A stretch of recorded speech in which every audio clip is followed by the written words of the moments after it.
एकल प्रणाम, जय श्री राम। मैं आचार्य अपर्णा तिवारी एक बार पुनः आप सबके अपने यूट्यूब चैनल गणेश साइकिल विद्यालय में स्वागत करती हूँ। आई होप आप लोग अच्छे से रह रहे होंगे और अपने जीवन को सफल बना रहे होंगे। एक बार पुनः मैं आप सबके बीच में आचार्य पुस्तिका की एक नई जानकारी के साथ उपस्थित हुई हूँ। आई होप आप सबको मेरा वीडियो अच्छा लगता हो।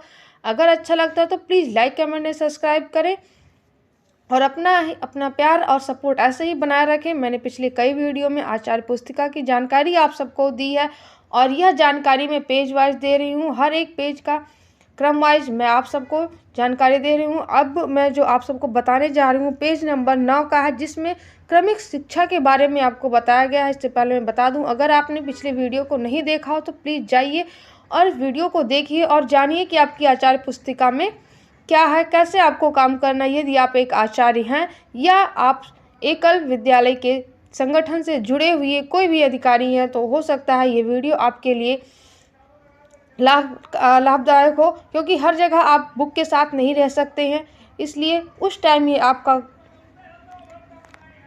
साथ देगा जब आपके पास आपकी पुस्तक नहीं होगी या आपको किसी चीज़ की जानकारी नहीं होगी। तो आप इस वीडियो की सहायता से बड़ी ही आसानी से आप इस चीज़ को देख सकते हैं।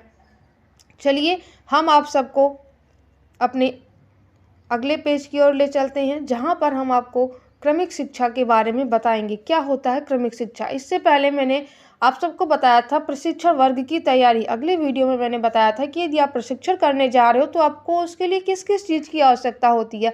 अगला पॉइंट मेरा था कि बाल शिक्षा की विधि का सार क्या है, किस प्रकार से बालकों को शिक्षा देना चाहिए, उनके लिए कैसा माहौल होना चाहिए। उसमें मैंने से कुछ ऐसे पॉइंट आप सबको बताया था, जैसे स्नेह बताया था, स्वतंत्रता, अभिव्यक्ति बताई थी, आनंद के बारे में मैंने बताया था, सुंदरता मैंने बताया था, क्रियाशीलता क्या होती है, जिज्ञासा क्या होती है, स्वयं से अनुशासन क्या होता है, इत्यादि बातों की जानकारी मैंने आपको पिछली वीडियो में दी थी।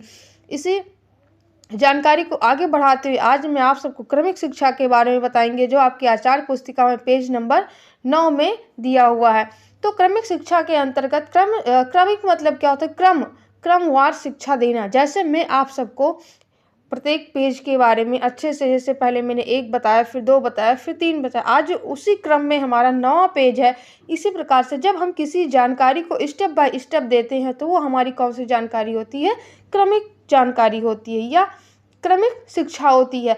आज हम उन्हीं क्रमिक शिक्षा के अंतर्गत कुछ टॉपिक दिए गए हैं, मैं आप सबको बताने का प्रयास कर रही हूँ।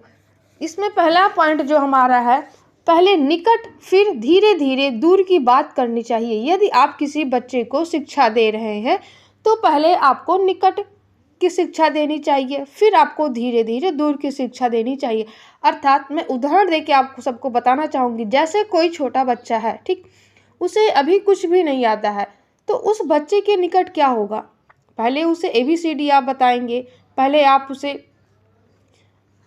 वर्णमाला सिखाएंगे, इसके बाद आप उसे किताब पढ़ना सिखाएंगे, है ना, क्योंकि किताब हमारा दूर का हो गया और अंक चार्ट, ABCD चार्ट और वर्णमाला ये हमारे पास के हो गए।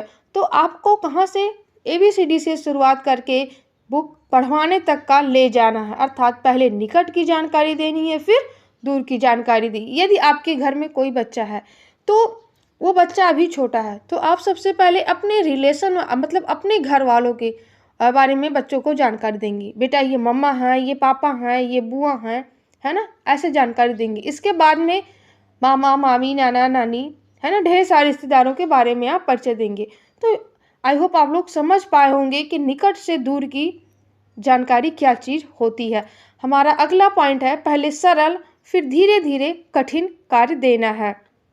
पहले सरल फिर धीरे धीरे कठिन कार्य देना है, ठीक। बच्चों को आप पहले आसान काम दीजिए। बच्चे जब लिखना पढ़ना नहीं जानते हैं तो उन्हें हम क्या करते हैं? गोला बनाने को देते हैं, ऐसे क्षितिज रेखा या लंबवत रेखा, है ना, इत्यादि ऐसे रेखाएं देते हैं कि बच्चे बनाएं। बच्चों को बिंदी रखना सिखाते हैं। बच्चों को ऐसे ढेर सारे चीज़ें हैं जो बच्चों को हम पहले आसान तरीके से सिखाते हैं। जब बच्चा गोला बनाना सीख जाता है, टेढ़ी मेढ़ी रेखाएं खींचना बच्चा सीख जाता है, बच्चा पेंसिल पकड़ना सीख जाता है, अब हम बच्चे को लिखना सिखाते हैं। ये हमारा हो गया सरल जानकारी। धीरे धीरे जब बच्चा जानकार होने लगा तो उसे हम इमला बोलना सिखाएंगे, सुलेख बोलना सिखाएंगे, थोड़ा कठिन चीज़ें बच्चों को देंगे।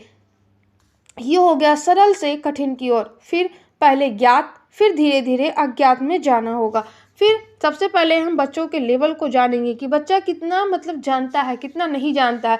तो पहले हम बच्चे से उसी के बारे में जानकारी लेंगे जिसे बच्चा जानता है, ताकि बच्चा बोलना सीखे, बच्चा अपने आप पे विश्वास करना सीखे। क्योंकि अगर हम किसी भी व्यक्ति को यदि एक ऐसा टॉपिक दे देंगे बोलने के लिए जिसके बारे में उसे कुछ नहीं जानता है, तो शायद वो कभी ना बोल पाए। लेकिन यदि हम किसी को ऐसा टॉपिक दे रहे हैं जिससे वो परिचित हो, तो आसानी से 2-4 शब्द तो बोल ही सकता है।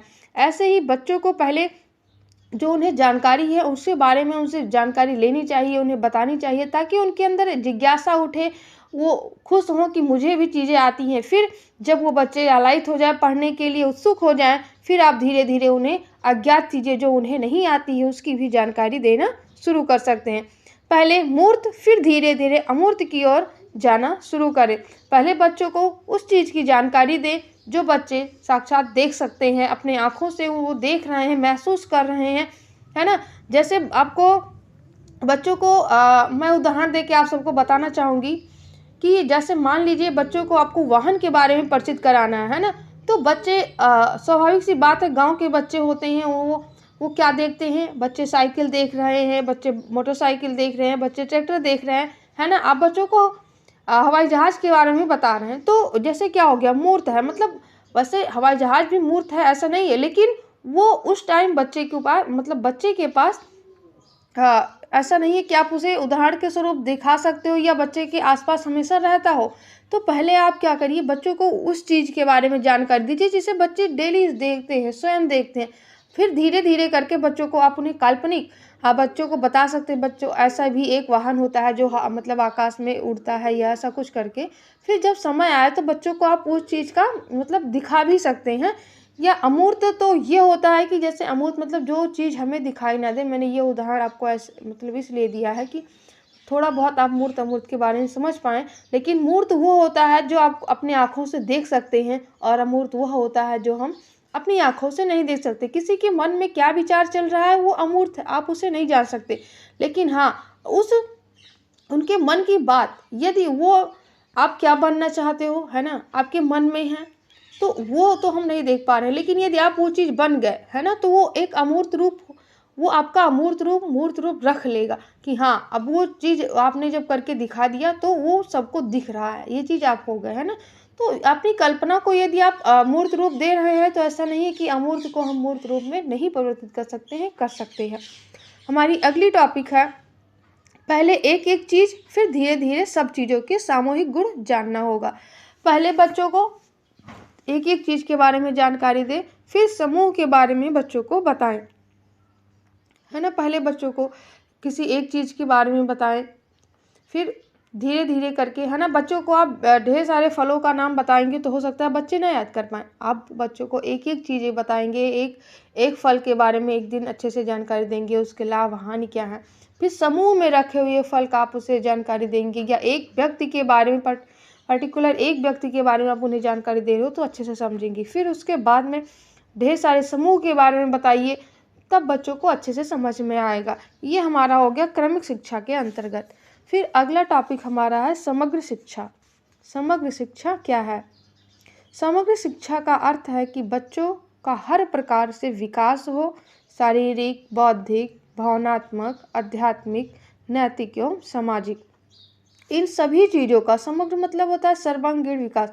बच्चों का चारों तरफ से विकास हो, हर एक चीज़ में बच्चे तेज हो, ना कि पढ़ने में हो, शारीरिक रूप से भी स्वस्थ हो, बौद्धिक रूप से वो मजबूत हो, वो अच्छे विचार, भावनात्मक अर्थात वो अच्छे विचार रखने वाले हो, आध्यात्मिक वो भगवान और देवी देवताओं को मानने वाले हो, नैतिक वो बड़ों का सम्मान करने वाले हो, उन्हें समाज की जानकारी हो। जब इन सभी चीज़ों की जानकारी बच्चों को होती है तो यह समग्र शिक्षा के अंतर्गत आती है। फिर इस अगला पॉइंट हमारा इसमें है कि इस उद्देश्य को ध्यान में रखकर बाल शिक्षा के पाठ्यक्रम में 7 विषय निर्धारित किए गए हमारे एकल में। जो समग्र शिक्षा के अंतर्गत मतलब कह लीजिए या प्राथमिक शिक्षा है, या एकल के जो 7 विषय वैसे एकल में पंचमुखी शिक्षा दी जाती है। उस पंचमुखी शिक्षा के अंतर्गत जो प्राथमिक शिक्षा होती है उसके अंतर्गत 7 शिक्षाएं बच्चों को दी जाती है। जैसा पहले भाषा हो गया, फिर गणित हो गया, सामान्य ज्ञान हो गया, स्वास्थ्य शिक्षा हो गया, शारीरिक शिक्षा हो गया, जिसके अंतर्गत आप योग, बच्चों को व्यायाम करना बताएंगे, संस्कार शिक्षा हो गया, हस्तशिल्प हो गया। इस प्रकार से बच्चों को 7 प्रकार की शिक्षाएं दी जाती है। ये सभी विषय एक दूसरे से जुड़े हुए हैं और शारीरिक, बौद्धिक आदि हर प्रकार के विकास में सहायक होती है। जो भी ये 7 विषय हैं, जैसे मैंने बताया समग्र शिक्षा, जिसमें बौद्धिक, भावनात्मक, तो बच्चों को ये भाषा की जानकारी होगी, बच्चों को गणित की जानकारी होगी, तो बच्चे का बौद्धिक विकास होगा, वो आगे चल के कुछ बन सकता है। अगर उसे सामान्य ज्ञान, हर आने वाले समय में जो भी वैकेंसी आती है, बच्चा आगे चल के किसी चीज़ की तैयारी करेगा, उसे सामान्य ज्ञान की ज़रूरत होगी। या तैयारी के लिए ही नहीं, नौकरी के लिए नहीं, उसे अपने आम जीवन में, रेगुलर जीवन में भी सामान्य वैश्विक चीज़ों की बहुत ढेर सारी आवश्यकता पड़ती है। उसे अपने आसपास की चीज़ों की जानकारी रखना, हर एक व्यक्ति को अपने आसपास की जानकारी रखना बहुत आवश्यक है। इसलिए बच्चों को सामान्य ज्ञान की जानकारी, स्वास्थ्य शिक्षा, बच्चे स्वस्थ कैसे रहें, अपने गांव को कैसे स्वस्थ रखें, अपने फैमिली को कैसे स्वस्थ रखें, शारीरिक शिक्षा, यदि वो योग व्यायाम करेंगे तो वो खुद मजबूत रहेंगे। और संस्कार, अपने संस्कार को, अपने धार्मिक जो भी ग्रंथ है, उन सभी चीज़ों को, बड़ों का सम्मान वो साथ में लेके चले। और हस्तशिल्प, जिससे वो अपने कौशलों को लोगों के बीच में दिखा सके। इस तरह से इन सभी 7 विषयों के अंतर्गत क्या होता है कि हमारा समग्र विकास होता है एकल के बच्चों